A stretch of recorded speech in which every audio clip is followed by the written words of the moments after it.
GMAW ಪ್ರಕ್ರಿಯೆಯಿಂದ T joint. T-joint in GMAW process. GMAW ಪ್ರಕ್ರಿಯೆಯ ಮೂಲಕ ಫ್ಲಾಟ್, ಹಾರಿಜಾಂಟಲ್ ಮತ್ತು ವರ್ಟಿಕಲ್ ಪೊಸಿಷನ್ ನಲ್ಲಿ ಬಲಿಷ್ಠ ಮತ್ತು ದೀರ್ಘಕಾಲಿಕ ಟಿ ಜಾಯಿಂಟ್ಗಳನ್ನು ತಯಾರಿಸಲಾಗುತ್ತದೆ. ಈ ಕೌಶಲ್ಯವು ವಿವಿಧ ಕೈಗಾರಿಕಾ ಅನ್ವಯಗಳಲ್ಲಿ ಬೆಸುಗೆ ಅಥವಾ ವೆಲ್ಡಿಂಗ್ ಮಾಡಿದ ರಚನೆಗಳ ಬಲ ಮತ್ತು ಸ್ಥಿರತೆಯನ್ನು ಖಚಿತಪಡಿಸುತ್ತದೆ. ವೆಲ್ಡಿಂಗ್ ಮಾಡುವ ಮೊದಲು ಕೆಲವು ಮುನ್ನೆಚ್ಚರಿಕೆಗಳನ್ನು ತೆಗೆದುಕೊಳ್ಳೋಣ. ವೆಲ್ಡಿಂಗ್ ಕೆಲಸ ಮಾಡುವಾಗ ಪರ್ಸನಲ್ ಪ್ರೊಟೆಕ್ಟಿವ್ ಎಕ್ವಿಪ್ಮೆಂಟ್ ಧರಿಸಿ. ವೆಲ್ಡಿಂಗ್ ನಿಂದ ಹೊರಬರುವ ಅಲ್ಟ್ರಾವೈಲೆಟ್ ಕಿರಣಗಳಿಂದ ರಕ್ಷಿಸಿಕೊಳ್ಳಲು ವೆಲ್ಡಿಂಗ್ ಹೆಲ್ಮೆಟ್ನ ಕಪ್ಪು ಗಾಜಿನ ಸಂಖ್ಯೆ ಹಾಗೂ ಬಿಳಿ ಫಿಲ್ಟರ್ ಗಾಜು ಸರಿಯಾಗಿದೆಯೇ ಅಥವಾ ಇಲ್ಲವೇ ಎಂಬುದನ್ನು ಪರಿಶೀಲಿಸಿ. ಈಗ ವೆಲ್ಡಿಂಗ್ ಪ್ರಕ್ರಿಯೆಯನ್ನು ವಿವರವಾಗಿ ಅರ್ಥ ಮಾಡಿಕೊಳ್ಳೋಣ. ಮೊಟ್ಟ ಮೊದಲಿಗೆ ಡ್ರಾಯಿಂಗ್ ಪ್ರಕಾರ 150 ಮಿಲಿಮೀಟರ್ ಉದ್ದ ಮತ್ತು 50 ಮಿಲಿಮೀಟರ್ ಅಗಲವಾಗಿರುವ 2 ವರ್ಕ್ ಪೀಸ್ಗಳನ್ನು ಆಕ್ಸಿಫಿಯಲ್ ಗ್ಯಾಸ್ ಕಟಿಂಗ್ ಸೆಟ್ ಅಥವಾ ಪವರ್ ಹ್ಯಾಕ್ಸಾವನ್ನು ಬಳಸಿ ಕತ್ತರಿಸಿ. ಕತ್ತರಿಸಿದ ನಂತರ ವರ್ಕ್ ಪೀಸ್ನ ಮೇಲ್ಮೈಯಿಂದ ತುಕ್ಕು ಮತ್ತು ಧೂಳನ್ನು ಫೈಲ್ ಅಥವಾ ಗ್ರೈಂಡಿಂಗ್ ಮೆಷಿನ್ ಸಹಾಯದಿಂದ ಸ್ವಚ್ಛಗೊಳಿಸಿ. ಮುಂದಿನ ಹಂತದಲ್ಲಿ ಒಂದು ಪ್ಲೇಟ್ ಅನ್ನು ಬೇಸ್ ಅಥವಾ ಆಧಾರವಾಗಿ ಇರಿಸಿ ಮತ್ತು ಇನ್ನೊಂದು ಪ್ಲೇಟ್ ಅನ್ನು ಅದರ ಮೇಲೆ ಟಿ ಆಕಾರದಲ್ಲಿ ಫ್ಲಾಟ್ ಪೊಸಿಷನ್ ನಲ್ಲಿ ಸೆಟ್ ಮಾಡಿ.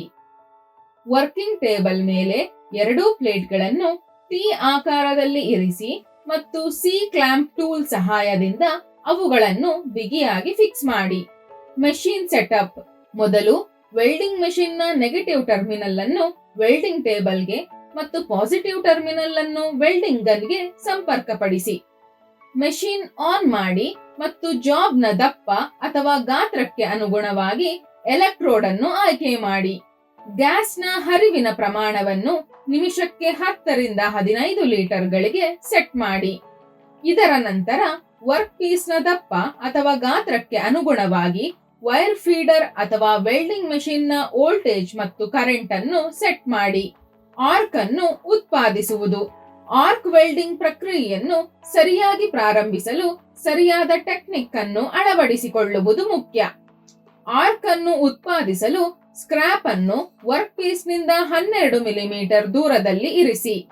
ವೆಲ್ಡಿಂಗ್ ಗನ್ ಅನ್ನು ಸ್ಕ್ರಾಪ್ ನೊಂದಿಗೆ ಸಂಪರ್ಕಕ್ಕೆ ತಂದು ನಂತರ ನಿಧಾನವಾಗಿ ವರ್ಕ್ ಪೀಸ್ ಕಡೆಗೆ ತೆಗೆದುಕೊಂಡು ಹೋಗಿ. ಟಿ ಆಕಾರದಲ್ಲಿ ವರ್ಕ್ ಪೀಸ್ ಗಳನ್ನು ಟ್ಯಾಕ್ ವೆಲ್ಡ್ ಮಾಡಿ. ಫ್ಲಾಟ್ ಪೊಸಿಷನ್ ನಲ್ಲಿ ವೆಲ್ಡಿಂಗ್. ಅಂತಿಮವಾಗಿ ಆರ್ಕ್ ಅನ್ನು ನಿರಂತರವಾಗಿ ಉಳಿಸಿಕೊಂಡು ಫ್ಲಾಟ್ ಪೊಸಿಷನ್ ನಲ್ಲಿ ವರ್ಕ್ ಪೀಸ್ ನ ಮೇಲ್ಮೈಯಿಂದ 45 ಅಂಶಗಳ ಕೋನವನ್ನು ರೂಪಿಸಿ ವೆಲ್ಡಿಂಗ್ ಮಾಡಿ.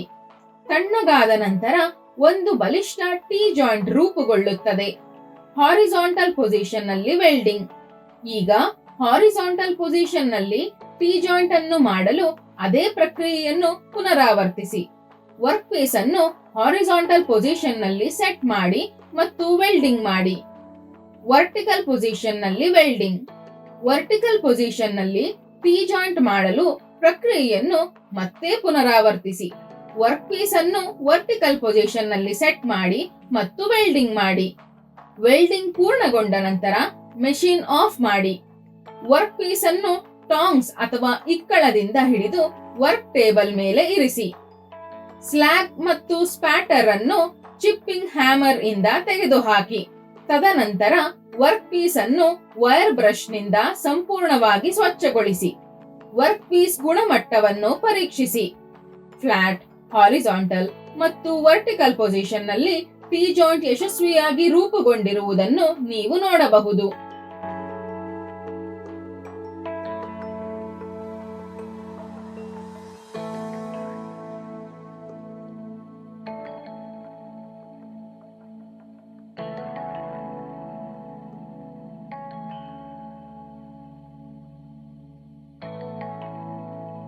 ಸಾರಾಂಶ.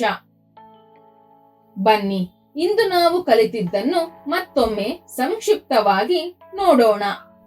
ಗ್ಯಾಸ್ ಮೆಟಲ್ ಆರ್ಕ್ ವೆಲ್ಡಿಂಗ್ ಅನ್ನು ಬಳಸಿ ಫ್ಲಾಟ್, ಹಾರಿಜಾಂಟಲ್ ಮತ್ತು ವರ್ಟಿಕಲ್ ಪೊಸಿಷನ್ ನಲ್ಲಿ ಟಿ ಜಾಯಿಂಟ್ ಅನ್ನು ಮಾಡುವುದು ಹೇಗೆ ಎಂದು ನಾವು ಕಲಿತಿದ್ದೇವೆ. ವೋಲ್ಟೇಜ್, ಕರೆಂಟ್ ಮತ್ತು ಗ್ಯಾಸ್ ಹರಿವಿನ ಪ್ರಮಾಣ ಸೇರಿದಂತೆ ವೆಲ್ಡಿಂಗ್ ಮಷಿನ್ನ ಸರಿಯಾದ ಸೆಟ್ಟಿಂಗ್ಗಳನ್ನು ತಿಳಿದುಕೊಳ್ಳಲಾಯಿತು.